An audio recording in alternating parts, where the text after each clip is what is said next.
তিন ব্যক্তির বর্তমান বয়সের সমষ্টি 171। 8 বছর আগে যদি ফিরে যাই, প্রথম ব্যক্তির জন্য 8 বছর কমবে, দ্বিতীয় ব্যক্তির জন্য 8 বছর কমবে, তৃতীয় ব্যক্তির জন্য 8 বছর কমবে, মানে 24 বছর কমে যাবে। 171 থেকে 24 বাদ দিলে কত হয়?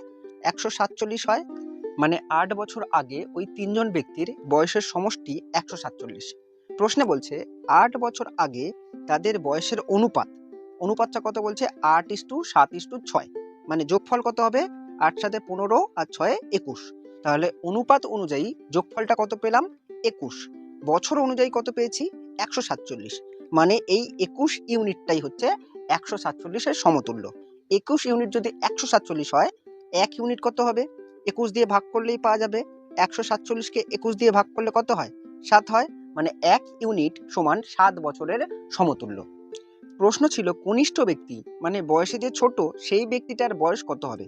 আমি অনুপাত থেকে দেখতে পাচ্ছি যে ছোট সেটা হচ্ছে 6 ইউনিট। মানে ব্যক্তিটার বয়স কত হবে? 1 ইউনিট 7 বছর, 6 ইউনিট কত হবে? 6 7 42।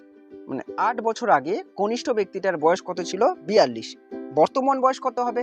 8 বছর আগে যদি 42 হয়, 8 বছর পর মানে বর্তমান বয়স সেটা হবে 42 + 8 মানে 50 বছর, যেটা দেখতে পাচ্ছি অপশন সি-তে আছে।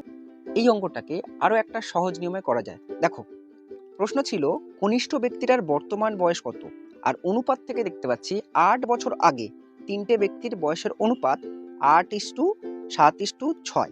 কনিষ্ঠ ব্যক্তিটা 8 বছর আগে যে বয়স ছিল সেটা 6-এর গুণিতকে থাকবে।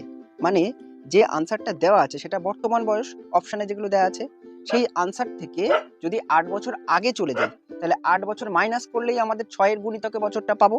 তো মাইনাস করা যাক, কোনটা 6-এর গুণিতকে আছে সেটা দেখবো। যেটা 6-এর গুণিতকে থাকবে সেটাই উত্তর হবে। দেখো, প্রথমটা দেখো, 52 থেকে 8 বিয়োগ করব 37, যেটা কিনা 6-এর গুণিতকে নেই, মানে 6 দিয়ে ভাগ করা যাবে না, মানে অপশন এ আমাদের উত্তর হবে না। 47 থেকে 8 বিয়োগ করা যাক, কত হচ্ছে? 39। 39 কিন্তু 6-এর গুণিতক নয়, মানে 6 দিয়ে ভাগ করা যায় না, মানে অপশন বিও আমাদের উত্তর হলো না।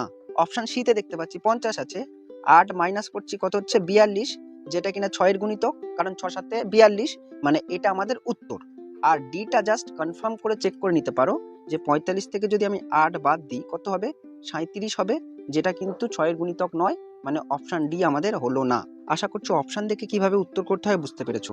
অঙ্কটা যদি ভালো লাগে লাইক করে দিও, আর এরকম আরো ভিডিও পেতে আমাকে ফলো বা সাবস্ক্রাইব করে রাখতে পারো। ভিডিওটা দেখার জন্য অনেক অনেক ধন্যবাদ।